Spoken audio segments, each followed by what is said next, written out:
Ce qui suit est la transcription d'un échange entre Mathias de Stefano, désigné ici comme moi, et son soi supérieur, désigné comme je suis. Dans cette capsule, la voix féminine incarnera le moi, tandis que la voix masculine représentera le je suis.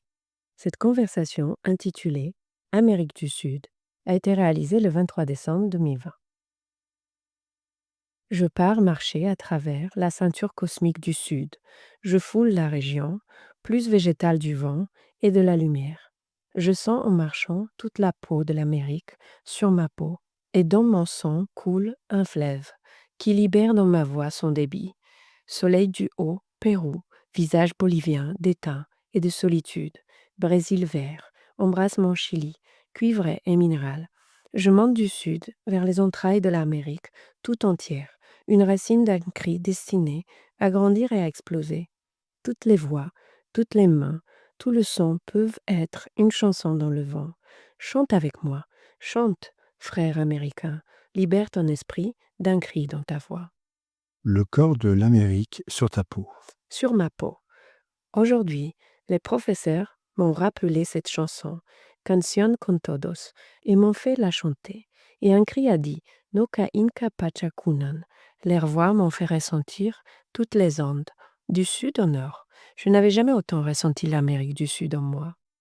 Je suis née en Amérique du Sud, mais je ne me suis jamais sentie chez moi, là-bas. Pourquoi? Je ne me souviens d'aucune vie sur ce continent. C'est mon premier souvenir là-bas. C'est la première fois que je foule ce continent dans toute mon histoire sur Terre. J'ai toujours été en Afrique, au Moyen-Orient, en Asie, avec le sentiment d'être déjà passé par l'Océanie et l'Amérique du Nord, mais j'ai surtout été en Europe. L'Amérique du Sud et l'Antarctique sont les deux continents où je n'avais jamais mis les pieds. Et dans cette vie, non seulement je suis née dans l'un d'eux, mais j'ai pu visiter les deux. C'est logique. Quoi donc? Que ce soit la première fois dans l'histoire que tu naisses en Amérique du Sud. Pourquoi? Parce que tu dois la voir avec les yeux du nouveau temps. Ton lien avec ce continent doit être exempt de préjugés du passé ou des sentiments d'attachement. Sinon, ta mission serait motivée par des intentions personnelles, avec la perspective de celui qui défend ou vit pour les siens. Mais ce n'est pas ce que tu ressens avec l'Amérique du Sud. Au-delà du fait d'y être né, tu regardes le continent de loin, avec une autre perspective. Non pas celle de quelqu'un qui est fier de sa terre, mais celle de quelqu'un qui l'observe avec son potentiel et ses défauts. Oui, exactement. Je sais que ma mission de vie est là-bas, en Argentine, parmi les peuples sud-américains. Mais mon être me rappelle que je dois le regarder depuis les autres continents, que je dois unir les peuples depuis un autre endroit.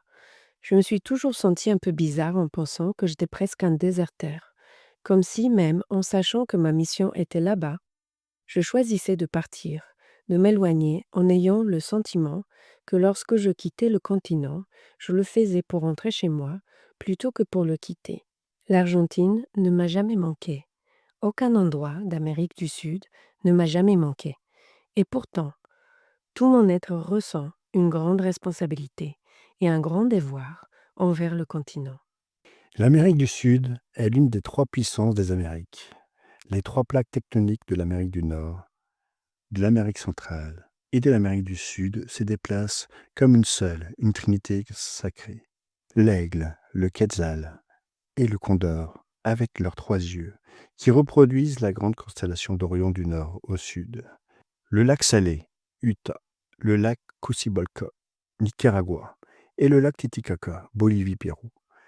Nous avons tendance à voir le monde du nord au sud, en prenant l'Antarctique comme base, car notre vision est humaine et non divine. En revanche, lorsque nous voyons le monde du point de vue de l'esprit, tout est inversé. Tout commence par la couronne antarctique, et de là descend vers la conscience du troisième œil à Titicaca, centre clé de tout le continent. Aujourd'hui, j'ai senti que la Kundalini, pour l'esprit, est exactement le contraire de celle que nous avons l'habitude d'activer. Si pour un être humain ou un être vivant, la force vitale jaillit du chakra racine en allumant le feu pour transmuter l'être vers l'esprit, pour celui-ci le parcours est inverse, allumant son feu comme la lumière divine dans la pleine conscience de l'Antarctique et descendant à travers la vision de l'Amérique du Sud pour terminer son parcours en Afrique. Après avoir traversé tous les continents, l'esprit descend ainsi vers la matière, de la couronne à la racine. C'est pourquoi, pour rechercher ce ciel sur Terre, il faut contempler la profondeur des choses matérielles plutôt que de visualiser les choses célestes au loin. Ta mission en Antarctique du Sud parle d'une nouvelle vision, de permettre à l'information antarctique de se manifester dans la réalité. La tâche de tout être conscient est de vivre pleinement l'esprit dans la matière, ici et maintenant, dans le temple du corps, et cela exige un changement de vision. C'est pourquoi la tâche d'une nouvelle ère, guidée par la pleine conscience du «je suis», ne pourra se réaliser qu'à partir de l'Amérique du Sud. Cependant, la Terre est un corps, et les yeux ne fonctionnent pas sans l'aide de tous les autres organismes. C'est pourquoi tu n'es pas fier d'être sud-américain, car cela te ferait penser que les yeux sont plus importants que le reste, alors qu'ils sont soutenus par les autres organes. Tu ne peux pas voir clairement si tu ne te nourris pas bien, si tu ne respires pas bien, si tu ne digères pas bien, si tu ne sens pas bien. J'ai souvent entendu parler de cette fierté sud-américaine que je n'ai pas ressentie sur d'autres continents. C'est peut-être quelque chose qui tente d'unir un peuple qui a été entièrement soumis en très peu de temps, seulement 500 ans. Et cela fait seulement 200 ans qu'ils ont obtenu leur indépendance, menée par presque les mêmes personnes dans tous les pays, à l'exception du Brésil. Les autres pays ont été dirigés et libérés par seulement 2 personnes qui ont poussé à l'indépendance, San Martín et Bolivar. Bien sûr, le Paraguay et l'Uruguay ont eu des histoires différentes des autres en ce qui concerne leur indépendance, tout comme les Guyanes et le Suriname, qui, d'une certaine manière, restent des colonies jusqu'à aujourd'hui. Peut-être que cette histoire récente a en quelque sorte rapproché les peuples, car nous avons les mêmes ancêtres, même si nous sommes tous très différents, à l'exception des Guyanes ou du Suriname et du Brésil. Nous parlons tous la même langue officielle, ce qui nous unit en une grande nation divisée en différents États. Mais en même temps, cette nation est fragmentée par l'histoire des peuples autochtones, qui réclament encore, dans de nombreux cas, la liberté de leur nation, à juste titre. Aujourd'hui, j'ai senti plusieurs ancêtres parler dans leur langue, affirmant avec fermeté qu'ils doivent bientôt tous être convoqués pour se réunir à nouveau, le sud, le nord et le centre, dans une communion pour un nouveau départ. L'aigle, le quetzal et le condor doivent à nouveau voler ensemble. Et dans cette nouvelle ère du Verseau, l'air leur permettra de prendre leur envol et de faire entendre leur voix haut et fort. L'Amérique du Sud est un peuple aux racines profondes. Ces autochtones ont été les premiers arrivés à s'installer sur le continent le plus éloigné, et les derniers à être conquis. Par rapport à l'histoire de la Terre, l'Amérique du Sud est le continent habitable qui a été le moins longtemps peuplé par les humains. Ses racines sont donc pures, sa conscience est plus claire dans la nature, et il n'y a pas autant de poids que sur d'autres continents. Car ses plus grandes souffrances et traumatismes ne remontent pas à plus de 400 ans. Malgré sa sagesse ancestrale, c'est un territoire jeune. Qui, à partir de son passé, peut créer l'avenir. L'Europe, l'Asie et l'Amérique du Nord ont toutes trois connu une longue histoire d'adaptation qui a forgé leur mode de fonctionnement et leur structure à long terme, faisant de leur flexibilité historique une qualité inflexible et systématique. L'Océanie a perdu en grande partie sa force ancestrale, soumise par les Européens. L'Afrique a succombé comme l'Asie aux grandes religions monothéistes et aux pouvoirs impériaux. Mais malgré les soumissions subies en Amérique du Sud, elles n'ont pas duré assez longtemps pour tuer l'esprit ancestral, qui reste flexible entre les nations.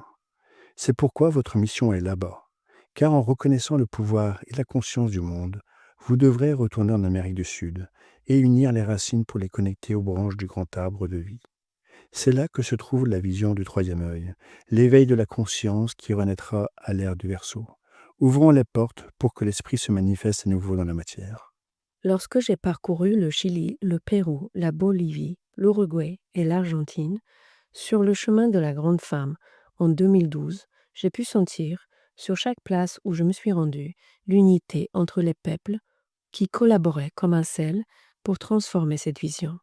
En 2017, en parcourant toutes les Andes jusqu'en Amérique centrale, je me suis rendu compte que j'avais traversé toute cette terre sans conscience, comme si je voulais la quitter, car je n'avais pas conscience de ce qu'elle signifiait pour moi. Même si je n'ai jamais vécu là-bas et qu'aucun lien émotionnel ne m'attache à ce continent, nous partageons la même chose. La conscience, le troisième œil, l'expansion de la vision. Ma mission se trouve sur ce continent. Et je sais qu'à mon retour, je le parcourrai avec un autre regard, car je sais désormais qui je suis et quelle est ma mission là-bas. L'Amérique du Sud devra guider la lumière de la nouvelle conscience, stimuler l'éveil des nations au nouveau système du Verseau, dans lequel le nouveau s'unit à l'ancestral, où l'esprit vit en paix avec la matière, où les autochtones et leurs réseaux ont à nouveau leur mot à dire en tant qu'enfants du futur. Ce sera la réévolution sud-américaine de la nouvelle ère du Verseau. À ton retour, tu les verras d'un autre œil. Tu te reconnaîtras en eux. Tu iras à la dernière des plages argentées, où le phare du bout du monde illuminera la terre du feu, éclairant la force créatrice du Père et de la Mère en Patagonie. En montant les volcans et les fjords du Sud, tu seras le condor des Andes, observant le cosmos depuis le grand œil dans le rocher du Puma, chantant à chaque arbre de l'Amazonie tout en caressant les prairies de la Pampa. Traversons le pont équatorial vers la Trinité de la Grande Colombie, la flamme trine de transmutation qui réchauffe les Caraïbes. Car pour être la conscience de ce monde, vous devez voir à travers les yeux du continent qui l'incarne. Je dois dire, je suis l'Amérique du Sud. Et ainsi je serai la conscience du monde. Vous êtes tous des cellules de la Terre. Vous devez tous vous souvenir de la force de la mer qui vit en vous. Lorsque vous vous souviendrez que ce continent n'appartient pas aux pays sud-américains, mais à chaque être vivant qui cherche à s'éveiller à la nouvelle ère, alors vous pourrez voir avec les yeux de la Pachamama. Sentez toute la peau de l'Amérique sur votre peau. Devenez ce continent et libérez le débit de ce nouveau Nil. L'Amazone et le Parana attendent de renaître dans la conscience de chaque être humain. Je sais que ma maison n'est pas l'Amérique du Sud, c'est la Terre. Et rentrer à la maison, c'est se souvenir de la vision. Je vois. C'est en devenant la vision que nous pouvons guider dans l'équilibre, là où le blanc et le noir deviennent gris. L'Égypte dira, avec la force de l'Afrique, la première mer. Elle nous invitera et nous appellera à devenir l'Amérique du Sud, la nouvelle mer, celle qui nous ouvrira les yeux sur une nouvelle réalité. Deviens l'Amérique du Sud et tu pourras tout voir. J'ouvre ma vision, je suis les yeux de la terre. Et tes yeux brilleront comme des phares qui guideront le nouveau temps. Je suis la lumière.